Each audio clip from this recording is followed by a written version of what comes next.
रजीम बिस्मिल्लाहिर्रहमानिर्रहीम। सैनशी पे तशरीफ़ फरमा आली जनाब इज़्ज़त माब शौकत अली साहब, सदर उत्तर प्रदेश ऑल इंडिया मजलिस इत्तेहादुल मुस्लिमीन, मेरे भाई पवन राव अम्बेडकर साहब, अन्य सकलेनी अंसारी साहब, आसिफ शेख साहब, सैयद गुलफाम मियाँ साहब, शाहीन रज़ा खान साहब, हाफिज इफ्तिखार साहब, मेरे बड़े भाई और हमारे पुराने साथी रफत साहब, यहाँ पे बैठे हुए मेरे साथियों, अस्सलाम वालेकुम व रहमतुल्लाहि व बरकातुहू। जैसा कि आप सब जानते हैं, ये एक कोई सभा नहीं है, यहाँ पे ये कार्यकर्ता सम्मेलन है। यहाँ पे आप और हम एक साथ हैं, एक मिशन को लेकर आगे बढ़ रहे हैं। और यहाँ पे वो बात हम नहीं करेंगे जो अवामी सतह पे या पब्लिक में करते हैं। आपके मेरे कांधों पे एक जिम्मेदारी है कि हम बैरिस्टर असदुद्दीन अवैसी साहब के मिशन को उत्तर प्रदेश में आगे बढ़ाएं। आपके और मेरे कांधों पे जिम्मेदारी है कि हम अवाम के दरमियान में जाएं और वक्त और हालात उनके सामने पेश कर सकें। आपके साथ मैं भी ठहरा हूँ और हम दोनों की जिम्मेदारी है कि हम अवाम में जाएं और जो इल्ज़ामात हम पे बेबुनियाद तौर पे लगते हैं उनका मुकाबला करें। आप पर और मेरे पर जिम्मेदारी है कि हम आने वाले इंतखाबात में जो भी कैंडिडेट ऑल इंडिया मजलिस इत्तेहादुल मुस्लिमीन का जो सदर साहब यहाँ से और तमाम ज़िले से मुंतखब करेंगे उनको कामयाब करें। आपकी और हमारी बड़ी जिम्मेदारी है और हम एक मिशन पे निकले हुए हैं। हमारा कोई सियासी मिशन नहीं है, हमारा एक मूवमेंट है। हम यहाँ पे जो हमको अंधेरों में और रोजगार से महरूम और माशियत से महरूम जो हमको रखा गया, उसके लिए हम एक जंग लड़ रहे हैं और उसमें आप और मैं बराबर हैं। ना स्टेज पे बैठे हुआ कोई शख्स आपसे ऊंचा है, ना आप वहाँ पे बैठे हुए कोई वो है। आप और हम साथी हैं और आप और हम सिपाही हैं बैरिस्टर असदुद्दीन अवैसी साहब के, और आपको और हमको मिलकर अपना काम आगे बढ़ाना है। आप देख रहे हैं कि आज वक्त और हालात क्या है, किस तरीके से हम पे इल्जामात की तोहमतें लगाई जाती है। ये इल्जामात जो हम पे लग रहे हैं और आपको जो अवाम में जाकर इसके ताल्लुक से बात करना है, आपको जिद्दोजहद जो करना है, हम पर हर एक सबसे पहला जो पैगाम मजलिस इत्तेहादुल मुस्लिमीन अपने स्टेज से देती है वो इत्तेहाद का पैगाम देती है, ना कि बंटवारे का पैगाम देती है। मजलिस इत्तेहादुल मुस्लिमीन अपने स्टेज से जो पैगाम देती है अपने आप को सियासी तौर पे मजबूत करने का पैगाम देती है, ना कि बंटवारे का पैगाम देती है। मजलिस इत्तेहादुल मुस्लिमीन के हर एक कायदीन आपसे ये कहते हैं कि हमने कईयों को ताकतवर बना दिया, अब अपने आप को ताकतवर बनाना है और ये पैगाम हमें जहाँ कर अवाम के दरमियान में बताना है। आप मुझे बताइए, ये लोग जो हम पे इल्जामात लगाते हैं और आपसे और हमसे हुज्जत करते हैं, बहस करते हैं, ये कौन होते हैं? ये कोई नहीं होते।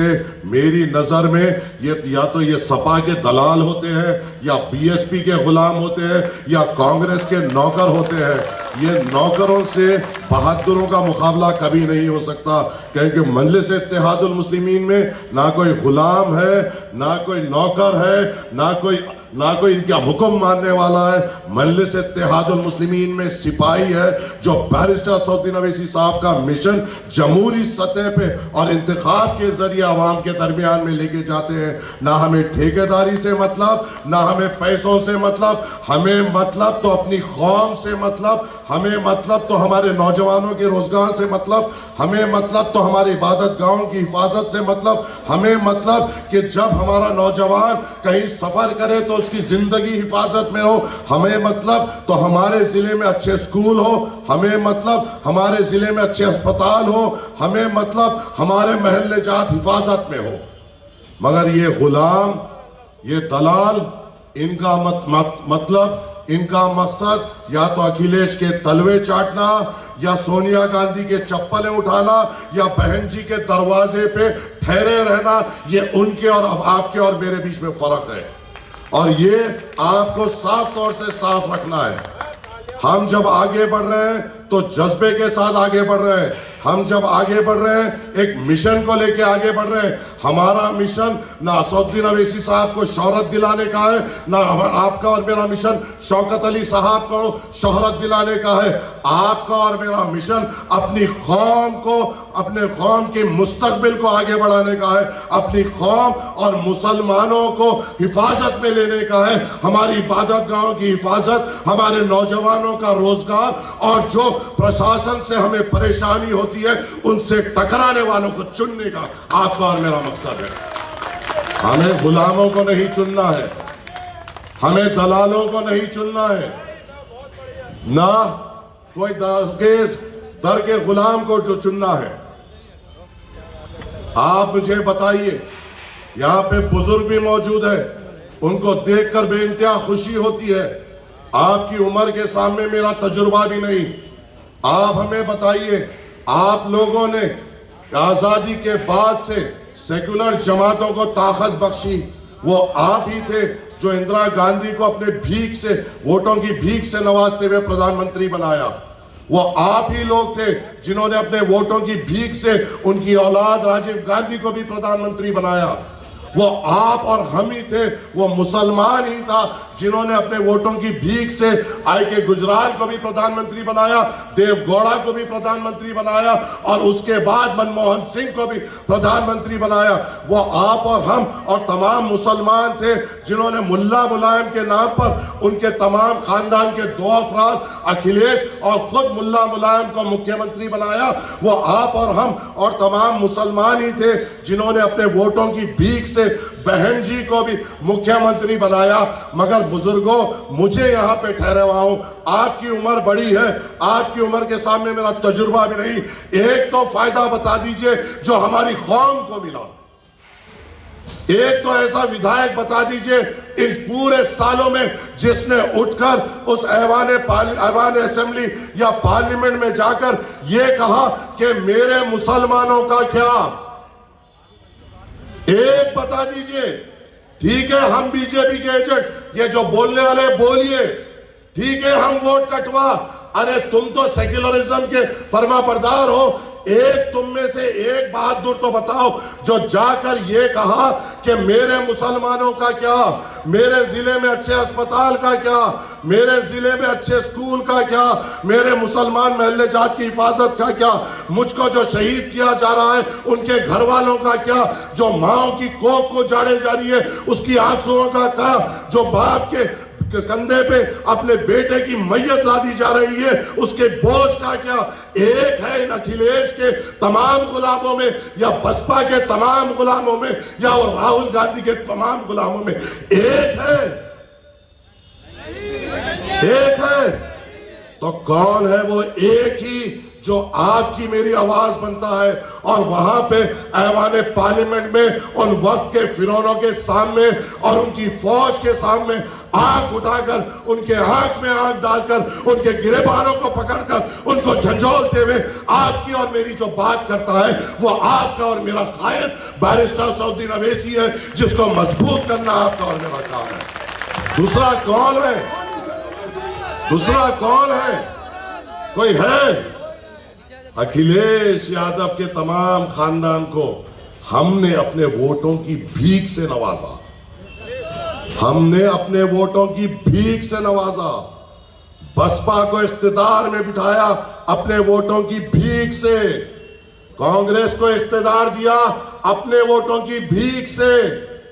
मगर क्या एक बार भी इनके नुमाइंदों ने उठा? आप और मैं सिपाही हैं, जाइए पूछिए, उनके मुंह पे पूछिए उन दलालों से, उन गुलामों से कि जब शरीयत में दखल अंदाजी की गई तो क्यों नहीं अखिलेश वहां पे उठा, क्यों नहीं वहां पे बहन जी उठी, क्यों नहीं वहां पे राहुल गांधी बैठा था? क्या मोदी से डर गए थे, या अमित शाह से चमक गए थे, या योगी से हैबत खा गए थे? क्योंकि इन तीनों का मुकाबला करने वाला सिर्फ एक ही है, वो बैरिस्टर असदुद्दीन अवैसी साहब है। इन गुलामों और डरपोकों को मुख्यमंत्री क्यों बनाए? हम बहादुर हैं, हमारी कौम बहादुर है, हम बरेलवी के हैं, तमाम हिंदुस्तान मरकज मानता है हमको, और हम क्या इन गुलामों को, कमजोरों को चुनेंगे? क्या हुआ यहां पे?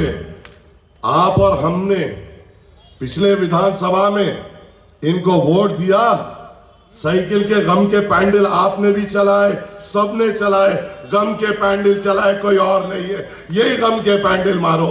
हाथ टूटे हुआ था, ठहराया गया, उसका हाथी चल रहा नहीं था, हाथी को ढकला गया। क्या हुआ? इनका यादव बीजेपी के साथ, इनका जाटव बीजेपी के साथ, इनकी तमाम बिरादरी बीजेपी के साथ। आपने एक होकर, मुत्तहिद होकर इनको वोट दिया, फिर क्यों यहाँ के तमाम सीटों पे बीजेपी कामयाब हो गई? क्या मजलिस थी यहाँ पे? नहीं थी, क्योंकि आप बिखरे हुए थे, वो एक थे। और हम अब पैगाम दे रहे कि आपको एक होना है और हमको कामयाब होना है, और ये पैगाम लेके हमें उनके दरमियान में जाना है। बहुत खूब। मजलिस इत्तेहादुल मुस्लिमीन, मजलिस इत्तेहादुल मुस्लिमीन। ना आपकी खूबी की जरूरत है, ना आपके तारीफ की जरूरत है, अपनी जगह पे बैठिए। ये समाजवादी का स्टेज नहीं जो तारीफ करने से सर पे बिठाया जाएगा। ये मजलिस इत्तेहादुल मुस्लिमीन का स्टेज है, ये मजलिस इत्तेहादुल मुस्लिमीन का स्टेज है। यहाँ पे वही चढ़ पाएगा जिसमें जज्बात होगा, जिसमें कौम की खिदमत का जज्बा होगा। यहाँ पे चापलूसों की जरूरत नहीं। वो समाजवादी में जाए, वो बसपा में जाए, और जो कौम की हमदर्दी और दिल में ला इलाहा इल्लल्लाह मोहम्मद रसूलुल्लाह रखता है, वो मजलिस के स्टेज पे आए। बस यही होना है। छोड़ो इन धैर्यों को, इन्होंने हमें कभी साथ नहीं दिया। अखिलेश कहता है, क्या कहता है? हमने पार्टी में मशवरा किया, अवैसी को साथ लेने से नुकसान होगा, मुसलमान को साथ ठहराने से नुकसान होगा, मुसलमान को साथ माला पहनाने से नुकसान होगा। मुसलमान आए, बीजेपी के डर से हमें वोट दे और स्टेज में कहीं कोने में बैठे हुए रहे, वो वक्त चले गया। हम 20%, तुम 7%, तुमको आना है तो हमारे स्टेज के कोने में बैठो, हम बीच में बैठेंगे और इख्तिदार हमारा होगा इंशाअल्लाह ताला। हम 20% है, हम 7%, आना है तो तुम हमारे साथ आओ। 11% आना है तो तुम हमारे साथ आओ। तादाद हमारी बड़ी भी है और हम यहां पे इंशाअल्लाह ताला मेहनत करेंगे, जुस्तजू करेंगे, और अगर हमारी मेहनत में इखलास होगा, हमारी जुस्तजू में शराफत होगी, नेक नियती होगी, तो हमें अल्लाह इसमें कामयाबी देगा और हम आगे बढ़ेंगे। कोई जीते, बीजेपी जीते या अखिलेश जीते, हमें क्या मतलब? चाहे नमरूद जीते या फिरौन जीते, हमें क्या मतलब? क्या फिरौन के डर से नमरूद को जिताए और नमरूद के डर से फिरौन को जिताए? हमें जिताना है तो अपने आप को जिताना है, ना नमरूद की सूरत, ना फिरौन की सूरत। जो ला इलाहा इल्लल्लाह मोहम्मद रसूलुल्लाह पढ़ता है, उसको आगे बढ़ाएंगे और उसको कामयाबी देंगे। हमें किसी की जरूरत नहीं। हमें 20% गठबंधन, अरे क्या गठबंधन?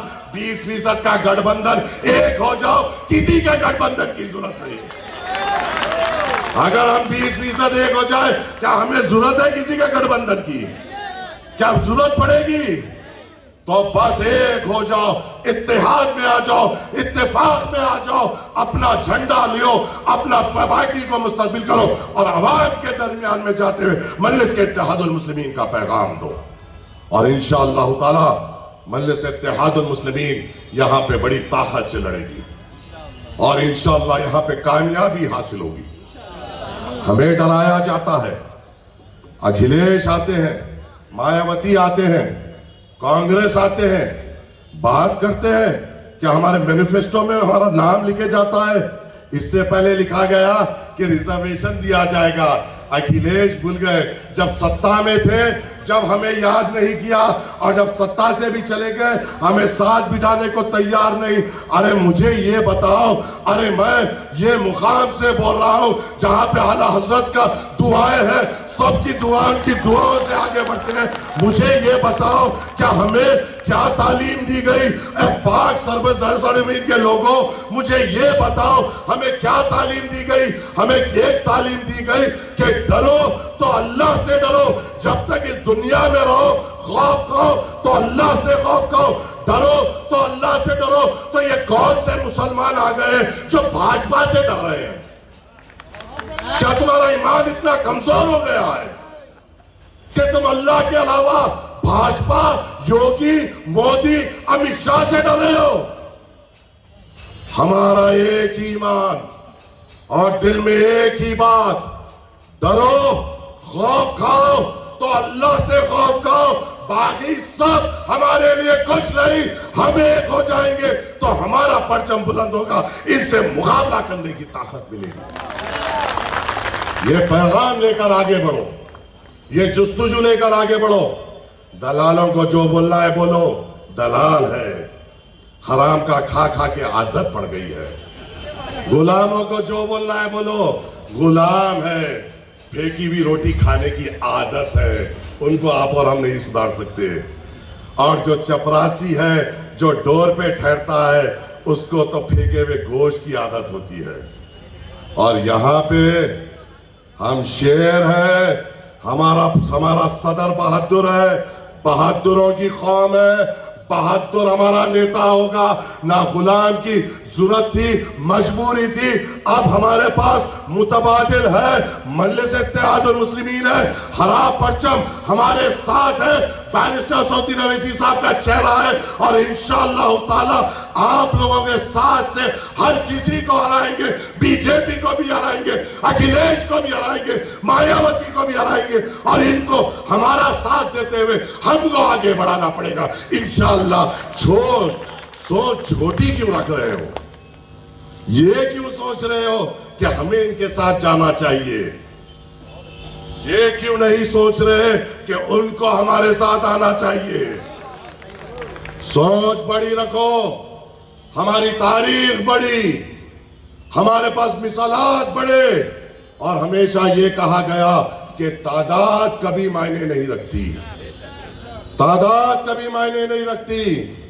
चंद को भेजो जो वहां पे जाए और लगाए नारा और ये कहे बहुत हो गया, इस ऐवान असेंबली में गुलामों की तादाद बढ़ गई, अब बात करो तो मुसलमानों की करो, बात करो हमारे महल जात की करो, अच्छे स्कूलों की करो, अच्छे अस्पताल की करो, हमारे रोजगार की करो, हिफाजत की करो। और अगर तुम ऐसों को चुनोगे और इन गुलामों को लात मार कर निकालोगे और एक बहादुर को चुनोगे तो प्रशासन की भी हिम्मत नहीं होगी तुम्हारे पे आने की। ये प्रशासन आज जो आप पे हावी हो रहा है इन गुलामों के तरफ से, बहादुर को चुनो जो आपसे आने वाले खतरे से पहले अपने आप को पेश कर दे और प्रशासन से पूछे क्यों आ रहा, निकल यहां से, हमारा महल्ला, ये हमारी ताकत है, तुझे खत्म रखने की जरूरत नहीं। सुनो ऐसों को, फारुखाबाद देखा ना, देखा ना, मैं और शौकत अली साहब थे, जलसा खत्म हुआ, एक सिंघा माए गाड़ी में तेज तेज होंगी, आके एक हमारे जिला सदर को उठाकर ले गए। शौकत अली साहब बोले नहीं फौरन जाएंगे। हमने वहां पे गए तो अच्छा तैयार होते हुए मोबाइल फोन बता रहा है कि इसमें आपके सभा में पाकिस्तान जिंदाबाद के नारे लगे। मैं बोला या तो तेरे को रात की उतरी नहीं या सुबह सुबह थोड़ी सी चढ़ा लिया। और जब गौर से सुने शौकत साहब तो उस पे है, उसमें शौकत अली जिंदाबाद, माजिद हुसैन जिंदाबाद, वारिस पठान जिंदाबाद को हमारा पट्टा समझ लिया पाकिस्तान जिंदाबाद। और 3 तारे लेके वो सिंगम बना कर रहा, वहीं पे उस गुब्बारे में से वहीं पे हमने हवा निकाली, उसको झुकाया, उसको वहीं पे माफी मांगने लगाई और हमारे लोगों को वहां से बाइज्जत तौर पे लेके निकला। कहने लगा शायद गलत हो सकता है, हमने कहा शायद नहीं, या तो बोल गलत है नहीं बोलेगा तो शौकत अली साहब के साथ हम लॉकअप में बैठेंगे। जब तक तू ये नहीं मानेगा कि ये गलत है, उसको मानना पड़ा, उसको ये मानना पड़ा कि वो गलत है। क्या तुमने और ये तसव्वुर भी किया जो गुलामों को तुमने चुना, क्या वो ये काम कर सकते हैं? ऐसों को चुनो जो तुम्हारे पर आने से पहला खतरा अपने सीने पे ले। ऐसों को चुनो जो हमारे महल्ले जात पे आने वाला खतरा अपने घर पे ले। ऐसों को चुनो जो आपके लिए दहाड़े। आपने तो अभी तक भोंकने वालों को चुना है, आप दहाड़ने वालों को चुनो। और ये पैगाम लेकर हम हर गली कूचे में जाएंगे। आपको डरने और घबराने की बात नहीं। मजलिस अब वो मजलिस नहीं, मजलिस अब ताकतवर मजलिस है।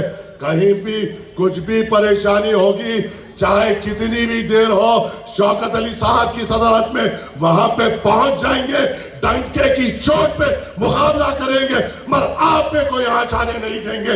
बस आप मुत्तहिद बढ़ाइए और आवाम के दरमियान में जाते हुए मजलिस का परचम को बुलंद करिए। बस इन चंद गुजारिशात के साथ आपसे इजाजत चाहूंगा और ये बराबर कहूंगा, ए मेरे साथियों, बदल के रख देना है, बदल के रख देना है फिजाए जमाने की, बदल के रख देना है फिजाए जमाने की। हमको भी जिद है तूफानों में पतंग उड़ाने की। वो आखिर का अल्हम्दुलिल्लाह।